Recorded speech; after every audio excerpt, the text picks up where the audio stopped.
Hi, I'm Ben. And I'm Jasmine, and we are on a tangent.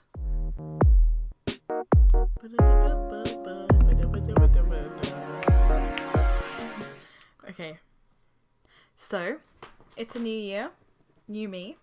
New year, new me. And well, that's pretty scary. It is very scary. And I'm turning 18. oh yeah, that's baby Ben all grown up. I'm drinking water, but not for long. Don't drink, kids. Don't drink, kids. We don't endorse that much drinking. Anyways, we've decided to talk about this because we're going through it currently, and we haven't really spoken about it properly before. We haven't talked to each other about it much at all, and I don't think a lot of people talk about it openly, and I think it's going to be a bit cathartic. Yeah, very. When we do talk about it with each other, we joke, and we don't really seriously sit down and talk to each other. We've got a few things lined up, and we're going to be talking about the new year and what we're doing. So on the itinerary, we have what to expect from us, what we're expecting this year, so what's happening to us in 2019, and why we started the podcast. Yes. And at the very end, there's going to be a very emotional bit. Very, very emotional. One of us might cry. It might be me. It's going to be Ben. So we're going to be basically interrogating each other. Not literally, but maybe. You might interrogate me. I might interrogate you about why we've chosen what we've chosen to do next year, and hope it'll be our first reaction to this. This will be the first time we've talked about it, so it will actually be our unadulterated reaction, and it might be a bit, I don't know. I mean, I've thought about it a lot to myself, so I don't expect any big shocks. I've been dwelling on it. I have been blocking it out. So, yeah, two opposite ends of the spectrum. Oh, and also, I'm taking a gap year, and you are going straight to university. So there's a lot of diversity here. Wow. 2019. We're so diverse. One of us is a woman and the other one's an Asian. Everyone can relate. Everyone. Yeah. If you try hard enough. Exactly. And yeah, so I'm really excited for the questions that I'm going to ask you. I'm not excited for the questions you're going to ask me. Because what if they're scary? But you gotta ask them eventually, yeah? Yeah. Alright, so what do we expect to do with the podcast this year? What can you ask from us? Well, we're gonna be uploading at least once a week. Every Thursday or Friday, hopefully. Yes, because this should be a happy part of the thing. Oh yes. But we're still very we're sad because we know what we're going to talk about later. Anticipation is killing me. No, I'm honest. This is so much fun, and we spend every day together anyway. We walk Maya, and we sit up on a hill for 2 hours every day. Yeah, and so I feel like this is a more constructive way to speak. We can do research. We can hopefully get criticism about the way we talk and about our ideas. Yeah, because and hopefully people can enjoy it. Yeah, exactly. And I think that this is way more productive than just shit talking for 2 hours, because we get lost in a storm.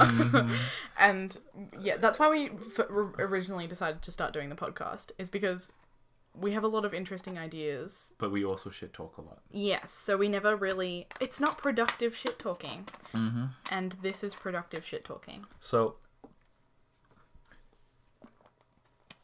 Do you want to start the interrogation? Yes. Alright. You're going first, yeah? Yes. I am. Okay, so... briefly explain what you plan on doing again next year. Oh. Fucking dying next year. Well. That's relatable humor. I hope everyone can understand. You're doing the verbal version of writing last year's date. you're saying, what are you doing next year when it's already next year? Oh shit. Yeah, I quickly wrote 18 and then wrote a line through 19. Yeah. Okay, so that's the water bottle.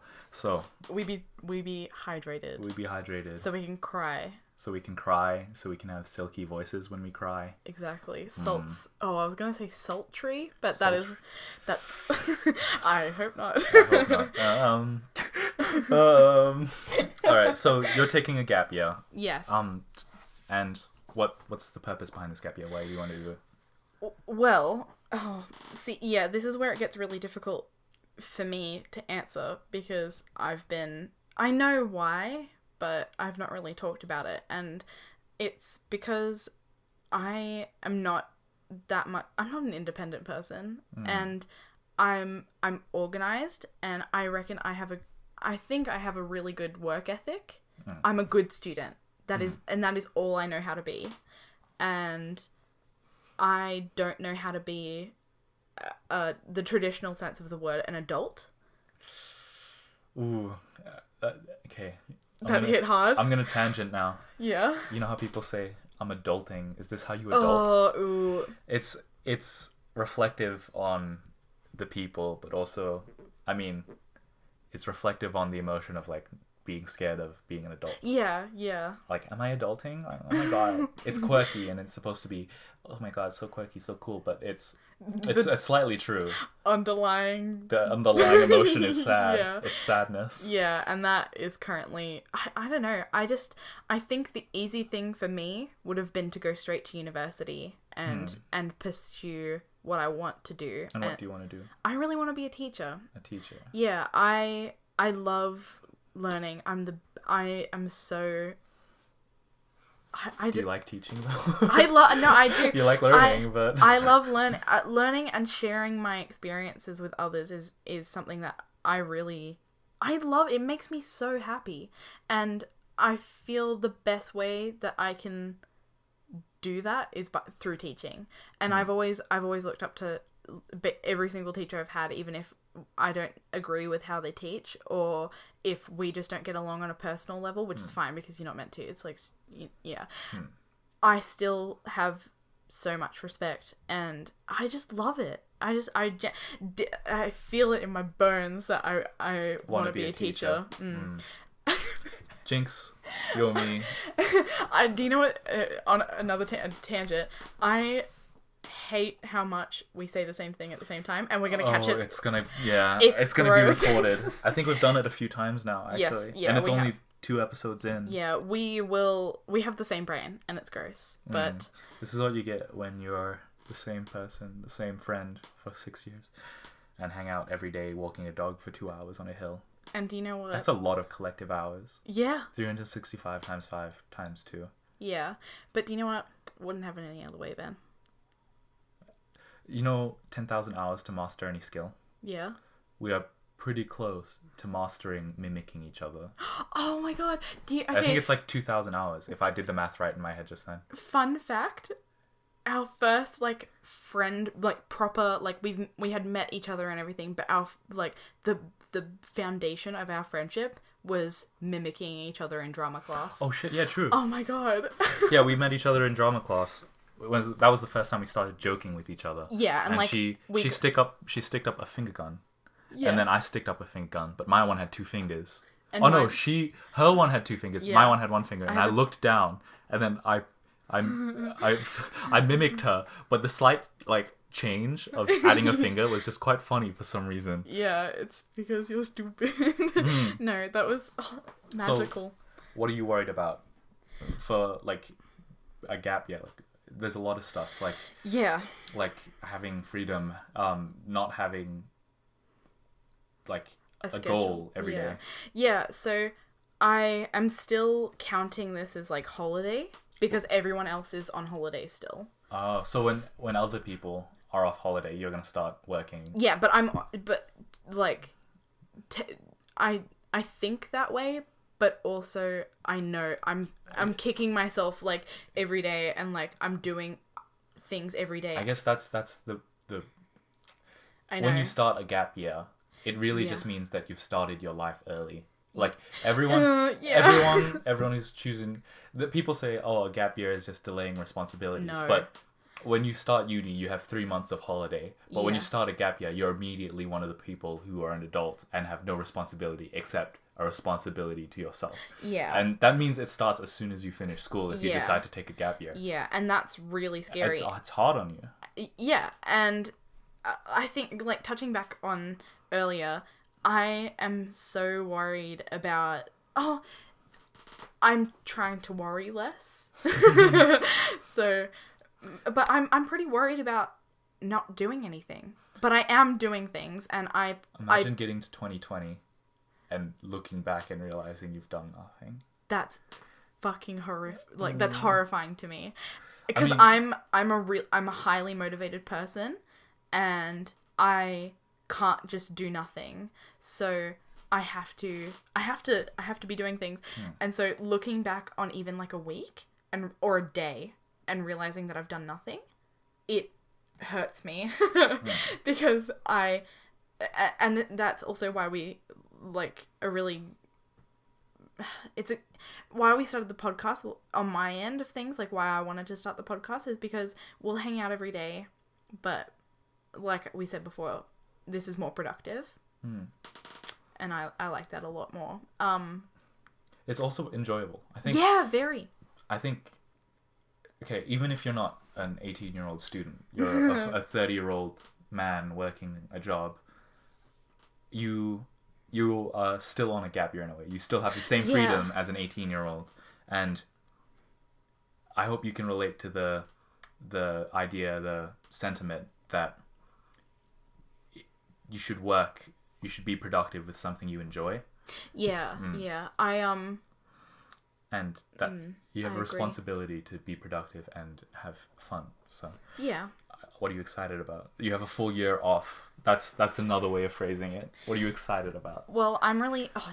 this is going to sound so lame, but I am so excited to study more.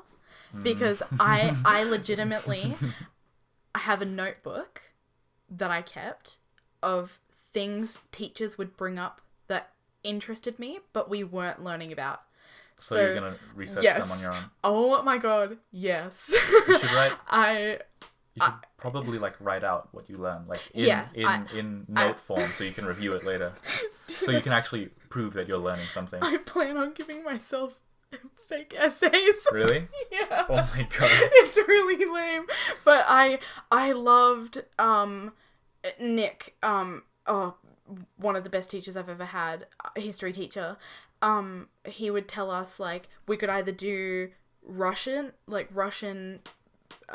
history, or we could do American World War II history.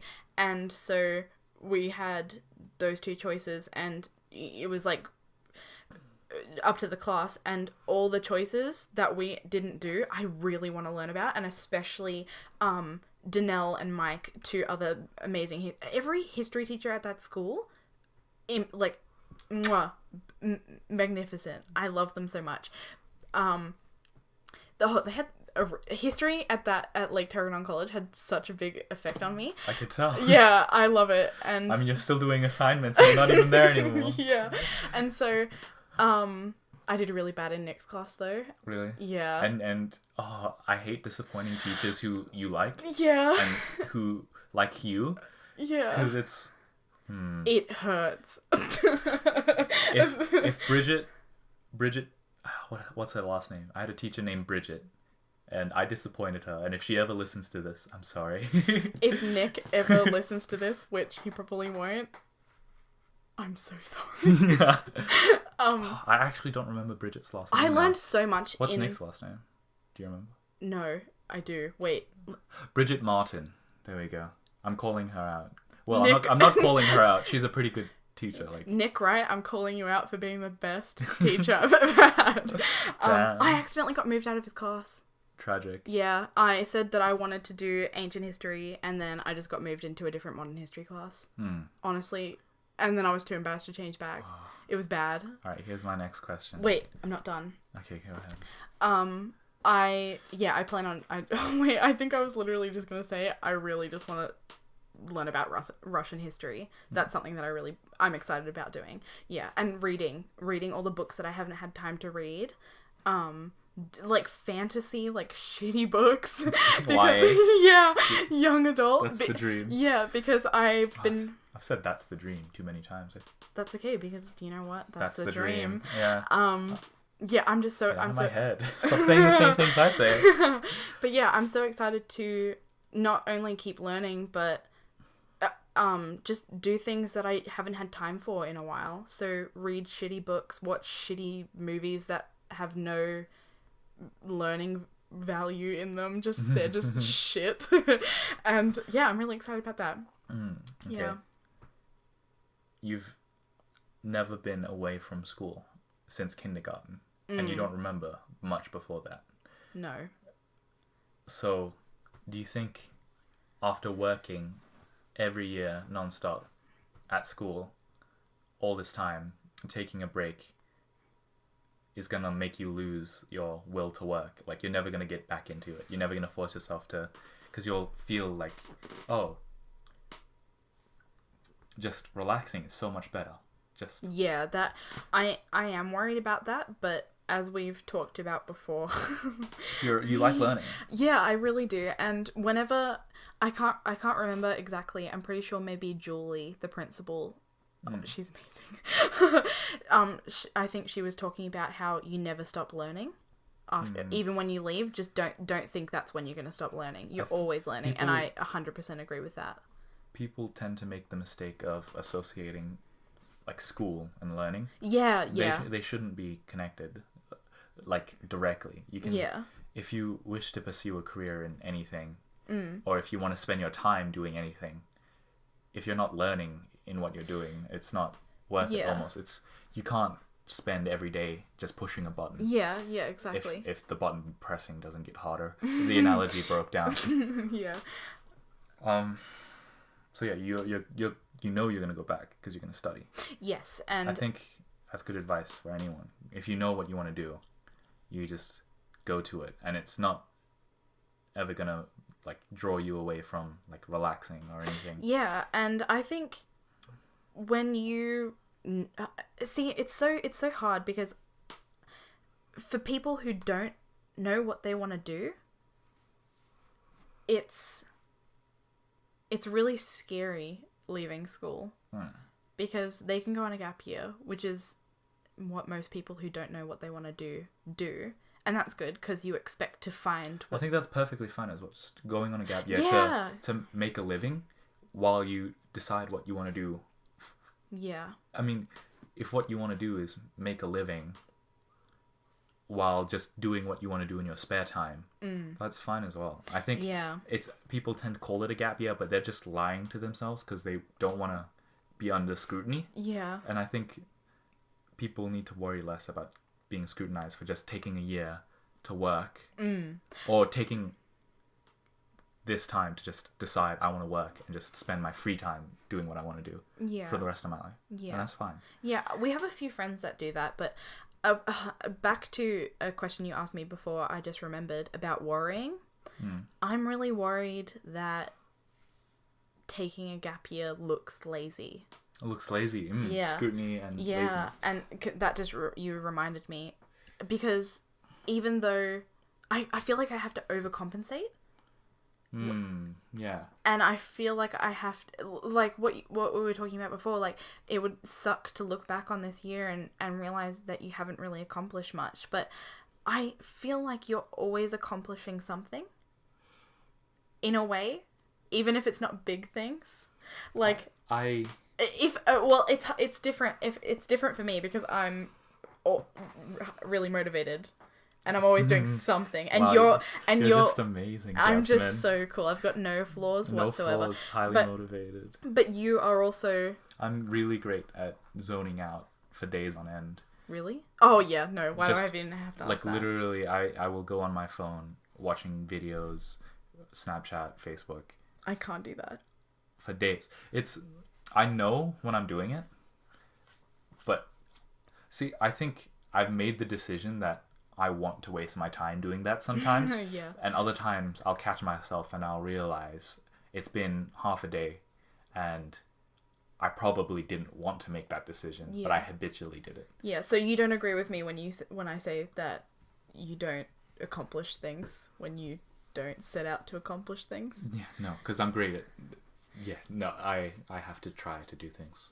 Oh, damn. Well, I suppose you're right, but it's like... Because I'm garbage. Maybe so. Are you going to stay social when you are in the gap year? Oh, yeah, that's a big thing. Because you don't have a daily school that just has a community that you get to talk to. Yeah, well... How are you going to do that? We were talking about it earlier, but I was literally just thinking about like joining or making my own book club. Mm-hmm. Yeah, I really... Making a book club. Yeah, I think making a book club would be better. How are you going to get people in your book club? Fight them. Fight them. Yeah, you have to beat me to join the fight club. Fight/book club. Yeah, Fight Club's a good book. Check it out. Do you reckon you could start a Facebook page that says like book club? Canberra Book Club. There's probably a book club that you could join. Yeah, but I know. I think the problem is you need like-minded people that have like-minded books. Yeah, exactly. So, like-minded, like similar books. Yeah, I think it's always good to read out of your comfort zone. So I've been trying to do that recently. I really hate history, and oh my god, I've got some wonderful books for you to read. I've been reading a book that my great-grandfather gave my father, and now my father gave it to me because he told me to read it. And I think it's The Tiger Man of Vietnam, and it's a non-fiction. Yeah, I've seen it around your house. Yeah, it's pretty good. I've read a few pages in now. It's quite interesting actually. The writing style is really easy to read, but it's not boring. Yeah, I think what is good for when you're reading out of your comfort zone is to pick a really easy book to read in that genre. It's not easy to read. It just history seems very ambiguous to me. I like anchoring things to ideas. Like science is good in that sense because it's like atoms do this, and from that you can understand that atoms do this. Okay. And from that you can understand that blah blah blah blah, and you keep attaching it to itself like a big pyramid that just keeps going up. Yeah. But history is like a minefield. You just put one thing in the ground and you put another thing in the ground, and it's very hard to connect the dots or the mines. That's really interesting that you think that. Yeah, because it's like 1976 this happened. It's like 1965 the Menzies government started the Vietnam War, or joined the Vietnam War. But 4 years later, there was a moon landing, and all of this was happening roughly the same time. And I can't paint a picture in my head about what it was like living then. It doesn't seem like a real thing. Like ancient Egypt, I like ancient stuff because it's so far away from anything else that I can make it's like a fantasy world. Yeah. And it has its own rules. And I pin it to a wall way away from everything else. Yeah. And then people say ancient Egypt was around the same time when Romans were, and I'm like, fuck off. Oh really? Oh, I get annoyed because it's like Cleopatra and Julius Caesar were around the same time, and and Mark Antony. It ruins my. They were the same time. I put all my minds. They had a child together. Yeah, I put all my minds in this field, and I put all my minds in another field, and then someone told me, "Oh, that's the same field," and now I don't have. I can't walk. I can't walk through it anymore because the minds are on top of each other. Okay. Yeah, fair. I think what you need to do is memorize dates, just the numbers, the boring numbers. No, I think you should pick a year, just 1 year out of just pick any year. And look at the whole, important things that happened in that year, but around everywhere. And do you know what you need to do? You need to create a timeline in your head. I have a timeline in my head, but it's never going to be perfect. And that's why you keep on reading and you keep on working on it. Because if you think about it like this, politics now is imperfect, and hundreds of people are studying it at every university in the world. And they're studying politics, and not one of them has the right answer on how to write policy, how to wage wars in the next year. Not one of them has a perfect idea in a year. And people like that have existed since 12,000 years ago. So you can struggle with politics every year, and history is just politics from years before. Yes. So yeah. one, it's just more complicated politics that they couldn't understand back then. You're trying to understand now, and you don't have all of the evidence that they do. Do you know what I think you should focus on? You got really heated. I hate history. I love history. How dare you? How dare you? Oh, shout out to Bridget. She made me like history. Yes. Bridget was a dope teacher. Yes. I can't believe you. You're saying...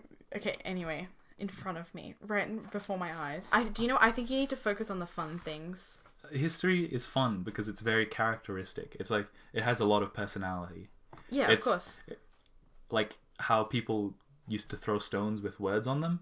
Oh, I love that story. Okay, I told you this story. Did you? Yes, I did. Alright, go ahead. Okay, so one of my favorite things that Mike ever told me, which is my ancient history teacher. Mike, beautiful man. So we were learning about the Romans. And I'm really rusty at the moment. I don't quite remember everything. But the basics are when they would go into battle, they not only had the Romans, they had a few other people as well. Yeah. And I can't remember what they were called. Oh wait, no, they were called Bulgarian slingers, I'm pretty sure. Bulgarian horntails? Oh man, get out of here, you. Hungarian horntail. God damn it. Okay. Okay. I was just sitting here for like 10 minutes like, oh my god, I love history, and then I'm gonna mess this fact up. But it doesn't matter. They would ride out first on horses and take people's eyes out with basically slingshots. Yeah. And so when people would come and clean up the battlefield afterwards, they would find all these rocks that they had thrown. And they would pick them up to clean the field, and just say like "fuck you" on the rock. They would carve it in. So not only would they take your eye out and like hit you in the head and like hurt you with these rocks, there would also be an insult on the rock. And the way Mike told it's very memorable because of that. Yeah, and especially the way Mike told it, because he lost his shit. He found it so funny. He barely could like get it out. which was great. It was very good, and I really liked that story. And there was a few more. Okay. Yeah. Do you want to interrogate me now? About my choices for 2019? My very correct, probably not choices for 2019? Yeah, so, Ben. Okay. What are the pros and cons of going to university right after college? A pro is I get to start my life earlier in a way. If I had already known what I wanted to do, and I decided to take a gap year, there would have been no benefit to me. That's a pro because I've already decided. Yeah. And a con is I haven't stewed on it. I haven't let it sit with me for a year, and I don't know if I'm going to change my mind. But a pro is I'm pretty sure I'm not. Yeah, that's good. The biggest con is though, it's very sudden, and I never get the gap that everyone else gets. It's from kindergarten to year 12. You've been studying from preschool to year 12 every year, and people who take a gap year get a gap. Yes. A break in that long chain. Yes. And I'm not that worried about that because these holidays are damn long. It's been like 3 months, 4 months. That's already a quarter of a year. Or a third of a year.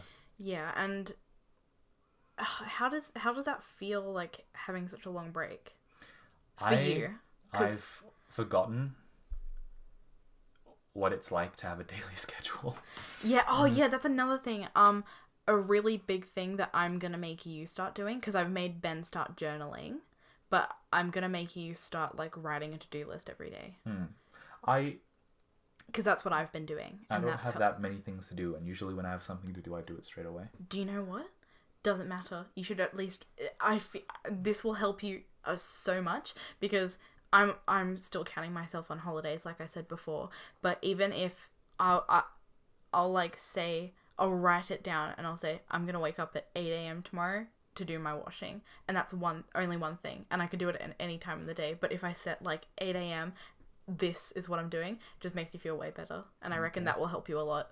I need to do that while I'm in school as well. Yes, I think uni is very different, because I've been told that there's only about 3 hours of classes per course and only 4 courses for the year. Yes. 4 courses for the semester. 4 courses per week. So that's only about 3 times 4, 12 hours of work a week. Sorry. Oh my god. Dude, no, I'm stuttering. Damn, easy. Uni is easy. Plus tutorials, of course. Yeah. And compared to college, that's a lot more free time. But it's still a very similar workload, if not more. So you have to study a lot on your own. So I need to be able to set a routine and stick to it. Yeah, our friend Peter is really, really good at doing that. He's insane. If we were to ever do a video on a podcast on study tips... we need Peter. Because he takes such good notes, and he's an artwork. He's the pinnacle of good work ethic in my eyes. Very responsible for his actions. Very top of the list of like A+ workers. How did you know that you wanted to be a doctor? This question freaked me out. Not even joking. It freaked me the hell out when I had to put in my UAC application. Yeah. I literally I had a nervous breakdown. Yeah. And that's really rare for you, because I have not cried in front of Jasmine basically ever. There are some exceptions. Oh no, okay, so you do cry in front of me when you're trying to freak me out and pretend that I'm in a coma. Oh. okay. I'd come up to Jasmine and I'd say, wake up, you're in a coma. And then I would pull the waterworks out. I'd start acting and start crying. And so basically, wake up, you're in a coma, Jasmine. Yeah. And yeah, I hate you. And for doing that. I wasn't sure I wanted to be a doctor. It's always been in the back of my mind since I was a kid. Yeah. But other things have always taken precedent. But it suddenly changed, because it was right in front of me and I had to actually consider all of the things. Daily work, is it meaningful to me? Would I enjoy it? And is it, what's the term? Is it like stable? Is it a stable job? Yes. Yeah. And medicine ended up being that's really every scary. category. Yeah. Yeah. And I watched a video that I was expecting to be an upbeat vlog, like my journey through medicine. Oh god, okay, we were obviously talking around this time, and I texted it to Jasmine, and I was literally dying. That was the worst I've ever seen you, like, because you are a very calm person, and you don't brush things off. I think if it's a big decision, you shouldn't be calm about it. Yeah, I mean, you should try to stay calm, but I mean, if it's actually a hard decision, I think you deserve to be anxious. Yeah, no, and that goes to, for me, because I'm a calm person, but that goes to everyone who's anxious as well, and who's worrying about being anxious. But never mind. Yeah. And halfway through I was 100% expecting it to be a happy-go-lucky. Yeah. Jinx, cut down, get out of my head. No, and halfway through, it was a Dr. Mike video.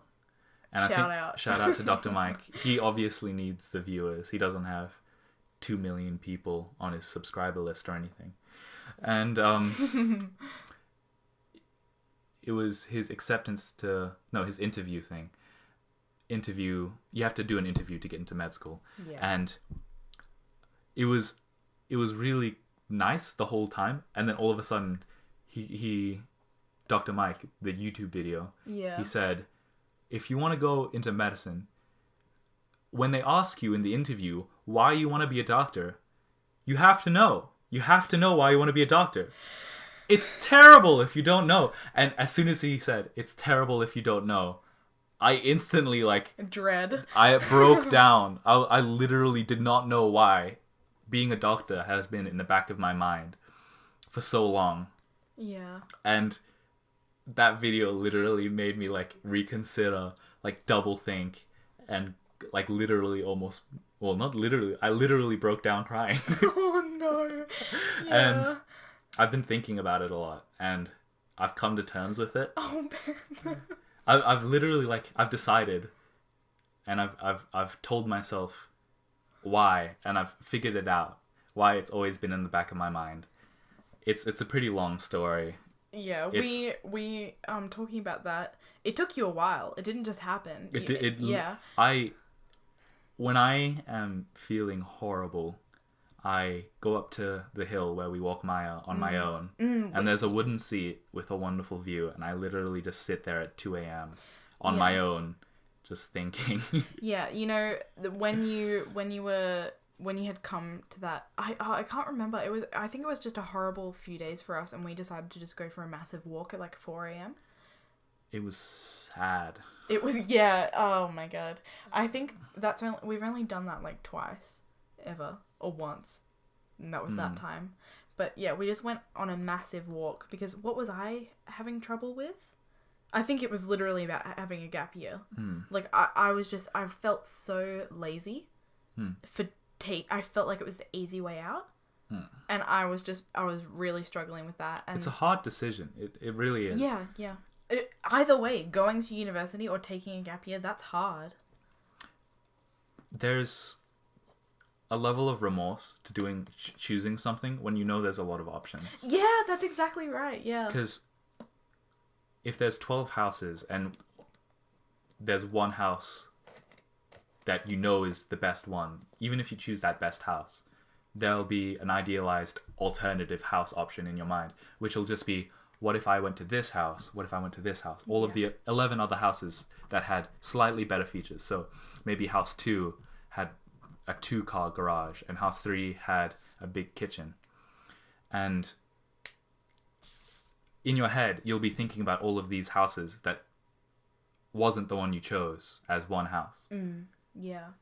And all of these things that you could have gotten, but not together, are now in your head as the one alternative. Yeah. The things that you missed out on. Yeah. And I think that's what you got to avoid thinking about. You have to prove it to yourself that, irrelevant of the other options that have slightly better things, like a slightly better sink, a slightly better blah blah blah blah, you know that one's the best for you. Yeah. All right, we're gonna go back to some questions, but just a short break. And we are back from our break, and we've just watched the video that made Ben cry. I think I'm happy that I had the breakdown now instead of later, because it's gonna forever be solidified in my mind why I made that decision, and like every anxiety I could possibly have because of the nature of the breakdown. Yeah, no, it's what you needed. And I have the answer to the question now, but it was a huge change in my identity. But it's always been in the back of my mind, being a doctor. But since I finally had to nail it down, I've always thought of myself as like a problem solver and a researcher or something. And that's always what I thought I'd go into. And then this sudden change in identity killed me a little bit. But it's always been in the back of my mind. Yeah. And the fact that I had the breakdown now is good. Yeah, so and why... Yeah, why do you want to be a doctor? Why do I want to be a doctor? This is a long answer. Because you've asked me this question before. It was a prologue. Yes. Prologue.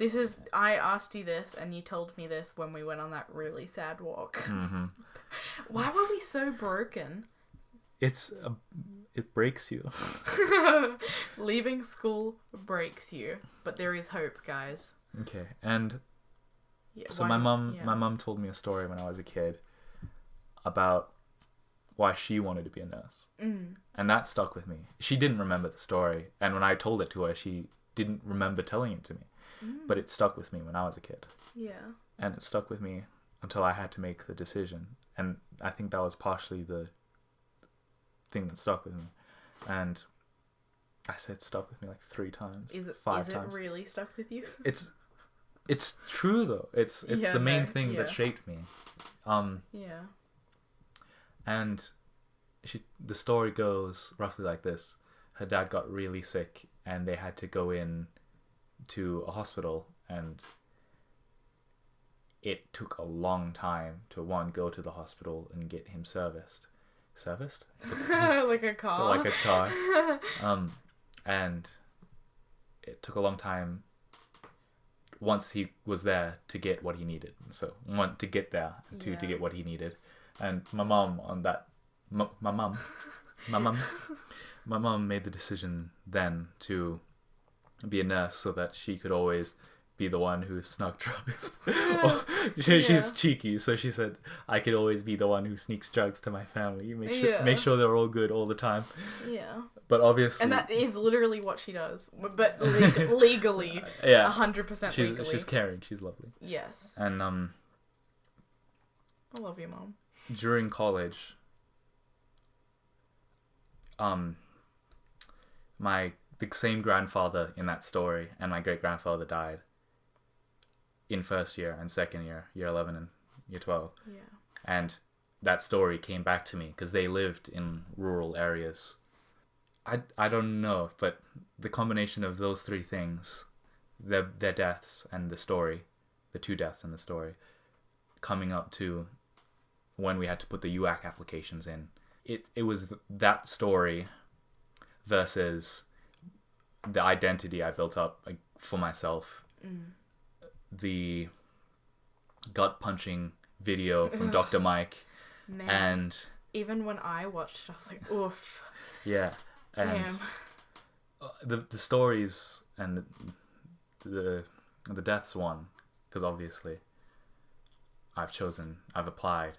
I'm still pre-med. And it's a long path. Yeah, very. And I've already done a hospital internship, and I don't think I'd ever change my mind now, because you saw a lot. You were in the trauma ward. It was pretty good. Yeah.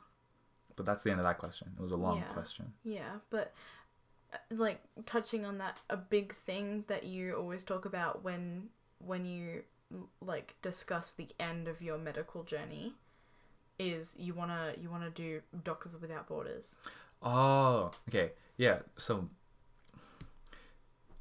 I didn't really explain that well. But you're a bit frazzled. I am a bit frazzled. Yeah. You weren't kidding when you were like, I'm gonna be the one that cries. I wasn't. It was a joke at the time, but I wasn't. No. Because it was a big decision. Yeah. And I just spilled the tea. I need to be able to laugh at this. And yeah, because they died in rural-ish areas. I sort of want to help people in rural areas. I want to work in rural areas specifically. I've always wanted to be a lighthouse owner. Yeah. Mainly because the idea of being away from everyone and only coming down when I need to and being isolated means that I would have to... the exact negative of a gap year is the exact positive I want to be able to improve myself on. Yeah. The ability to have a routine and force myself to do the same thing every day. To walk to the end of the dock and wait for Aquaman reference. Oh wait, yeah, you saw Aquaman. I did not see Aquaman. You say Aqua. Aquaman. Aqua. Okay. Yeah, so Doctors Without Borders is an example of that. You go overseas and help people in scenarios that can't get medical help, or obviously rural areas. But that's just a side ambition. I would have to be, 1, I'd have to pass to be a doctor. Yes. And 2, I'd have to be a good enough doctor that they want me. Yeah, exactly. And you know what? No matter what ends up happening, I'm sharing your ideas, your dreams. It's like sharing a secret. It feels like once you tell people, it's hard. Yes. Yeah. Because now they know. Yes. If you don't get it. Yeah, This I was this literally... this will be on the internet probably for a long time. Yeah. And this will be almost my rationale for doing what I want to do, and it'll force me to not change my mind. Yeah. Even if I fail, I'll probably keep throwing myself at it. Yeah, I was gonna just say, like, even though you plan on doing all these things, it could all just fall through. And that's really scary. It is. And that's exactly... But it's something I want to do enough that even if it falls through, I'd still be happy. You pursued it. And you're not just, like... Because you're genuinely gonna pursue it. Like, you haven't even, like, done a class at university yet. But just you and how you are, you stick with things until they're dead. Like, long gone and dead. Yeah. Are you saying that I use dead memes, Jasmine? Yes. Stop calling me out. 9gagger. So, after all that, let's talk about something that will make you happy. What are you excited about? Okay. I'm going to be in a group of new people every single day for about 7 years. Yes. And I'm going to keep going to the uni. And I think it's very stereotypical to say, you'll meet people at uni. It'll be the best time of your life. But I really hope it is. Because imagine just meeting people. That's... One, obviously you get to learn a bunch of stuff. That's a given. But I think that's the part I'm most keen about. Yeah. I'm going to... If anyone has the same ambition as me to be a doctor, because you can do pre-med without wanting to be a doctor, because medical science leads into research as well, and you don't have to go in that exact same pathway. But even if 10 people choose to do the same thing as me, that means I will be stuck with the same group of 10 people for at least 7 years. And that's just crazy. Yeah. They could be my neck. I've known you for only 6 years. Yes. I've signed myself up for 7 years with people I don't know yet. And that's pretty exciting. It's scary. But if it doesn't scare you, if it scares you, then you should do it. Why would you say something so controversial yet so brave? You've heard oh my god. You've heard that before though, yeah? No. I have not. It's a meme. Okay, I've not heard that. Someone's trying to be deep on Facebook. They said if it scares you, you should probably do it. And then the first comment was, "All right, gonna go stick my dick in a toaster." Oh my god. Yeah, no, that's so lame, but that is literally why I'm doing the gap year. Because it's scary to be an adult and to be independent and to make your own schedule. Yeah. And on that note, I think everyone, if this video gave you secondhand sadness, secondhand anxieties, I apologize. Yeah, I'm so sorry. But honestly, I'm doing this because it's cathartic to me, I'll be honest. Damn you. I don't care. And if for some reason this video helped you, good luck on your journey. Yeah. Well, yeah. I hope it helps. I really do. Just hearing about other people's experiences after college is always, like, I feel so alone. I mean, I'm not sure if people expect great things from me. But even if they do expect great things from me and they hear that I'm worried as well, then I think that gives you comfort. Much comfort, yeah. It's a thing everyone should be worried about. And that's it. That's the message. That is what we want you to take away from this episode. Good night, good morning. Good afternoon. Goodbye. Farewell.